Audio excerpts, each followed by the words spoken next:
Yo, yo, yo. It's that DOOGIFRENCHISE. It's a random place to be in. I am not alone. Oh no. I got two, possibly three, depends. Guess with me, and we are talking about the actors and writers strikes. So let's say with me, I have an actor, singer, Yeah, dancer, writer. writer, musician. The list goes on. Oh my, Much longer than for short, they call him Jazz. It's true. It's true, and I'm always doing jazz hands, whether I like it or not. All right, give us some jazz hands. All right, you can't say you do jazz hands and not do jazz hands. Sure. And if you don't know, now you know this fella. He's been on the show before, audio. We've done two content projects together before. It's Ademide, but I can't say his full name. So he's gonna say it for y'all and do it and the way you know, do it the way you're supposed to do it. It's Ademide Moboluwaji Francis Isiaka Adeyinka Zubudike Akintilo. I'm not gonna lie to you. Doing the captions on that is going to be a pain in the ass. So make sure you send that to me. All right.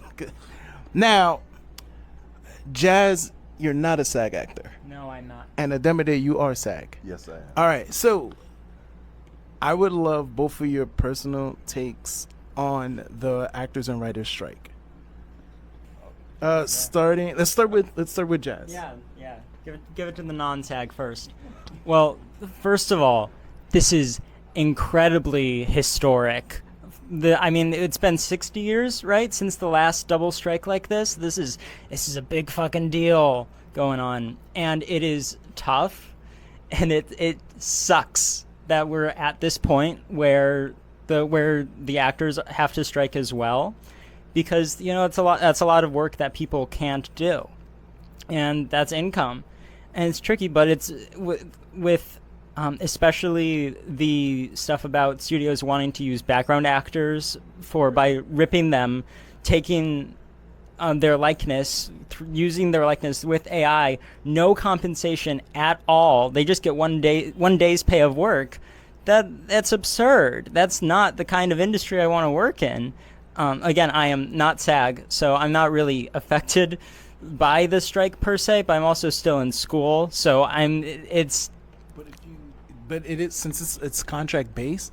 If you accidentally sign a contract that has like perpetuity, you that still affects you even if you're not SAG. yeah. So like I could understand, like, so especially if you're in school and then you're like, oh, I finally get my big break, I'm on this project. It's like, oh, and then also with perpetuity, that means so like, say you do a movie that's similar, you can, like, if you did a Street Fighter movie, you cannot do a Mortal Kombat movie Yeah. because of perpetuity. It's also like a contract. It's something I learned in VO. Yeah. So it's pretty like effed up. Yeah. So now, Ademide, being a SAG actor, how does this affect you? And tell us all. Man. I mean, Take the mic. I mean, it's that thing where the artist side of me is very much, yes, this is not just something that's necessary. This is something that is vital. This is something that is crucial, and this is something that is indicative of the cultural zeitgeist that we are going through right now. The survivor side of me, the broke ass actor side of me, is very much like, fuck.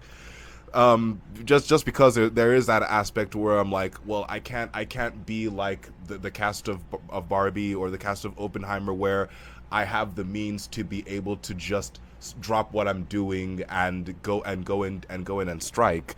But that's the thing. Like, my grievance in that area is minuscule compared to a lot of the benefits that very much could very much come out from this, which is basically that the writers, actors, tech and camera crew, just pretty much every single person that literally is the mover and shaker of the entertainment industry, that we're able to benefit from it.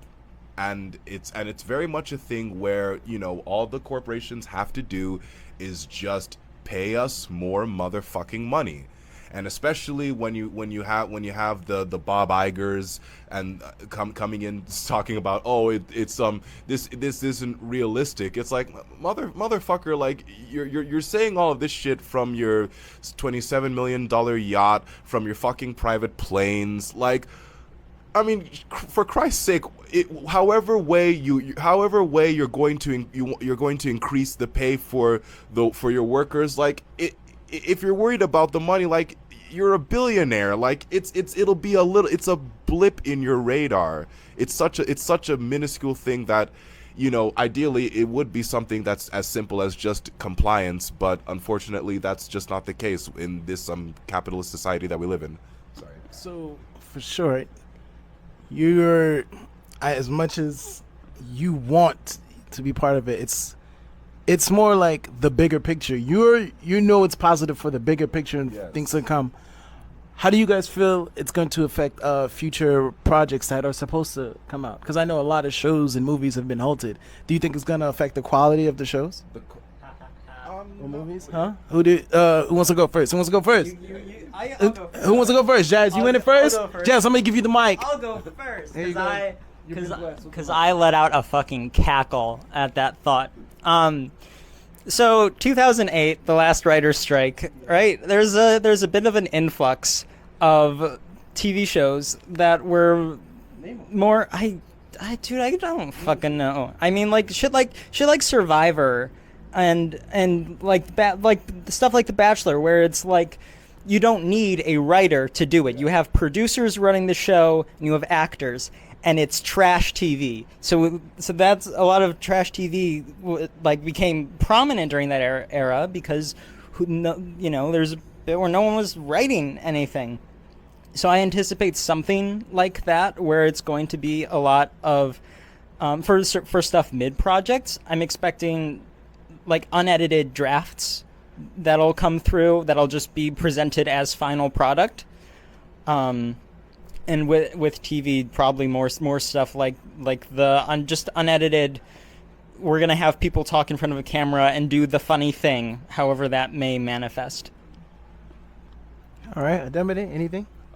I'm very, on the more like optimistic aspect of things. Yes, we won't be seeing much in terms of writing for big budget films or TV shows, but at the same time, I'm more on TikTok or like we have social media. We do have a lot of content creators that are very much worth their salt, that even before the strike have been basically camera crew, their own actors, their own writers, their own producers, and they've definitely been producing a lot of good, hilarious shit. And and that's another thing that yes, when it comes to SAG with the actors and writers, yes, that is where the strike is happening. But also we're also overlooking the fact that we still have the Broadway theater scene, we have regional theater, we have Broadway as well. So I'm hoping that that at the very least there'll be more work coming up in the theater scenes than there would be in terms of film and TV. So I'm at least, for everyone that's worrying that like, how are we ever going, what are we gonna watch, what are we gonna do, it's like, fucking, you go on Google, you'll find something. It's 2023. Can I add something? Sure. Another thing is that some of the stuff that is not off limits per strike and union rules. One of the things is video games. So and there have been like every year there's more and more actors like acting in video games. I was just replaying Alan Wake and Control the last couple of weeks, both games that heavily feature live action actors. So that, I think, like stuff like that is still gonna stick around as well. Okay, so interesting that you brought up social media and video games. Do you believe in a time like this it's more important for people to start creating their own content and putting out their own stuff? Because if you kind of depend on big companies, sometimes they could try to find a way to jerk you, but if you put out your own stuff, you are in control. Yes, with the caveat of don't try to make content, but try to make art that really speaks to you and people around you. Because Michael R. Jackson especially has gone into this. I remember there was like a stretch of days on Instagram where he was leaning into Mean Michael. I think is the nickname he's taken. And it's and he's posted little snippets of interviews where he's like the contentification of everything is unhealthy for the industry, because there's content which is designed to be consumed and just watched en masse, and then there's art and just personal projects, if you don't consider it like art, if you think art's too haughty of a word for whatever you're up to. Well, I mean, art is subjective. I mean, and there's creative content that is used differently. So even if you create content, you could tell a story through content. That was originated by I don't want to say originated because I feel like someone else did it. I'm just not sure. But I know Casey Neistat did that. And that's how, he used content to tell stories. Yeah. What about you? Because, I know you do a lot of stuff. And that now, because, I've been, hounding you to create and just do stuff.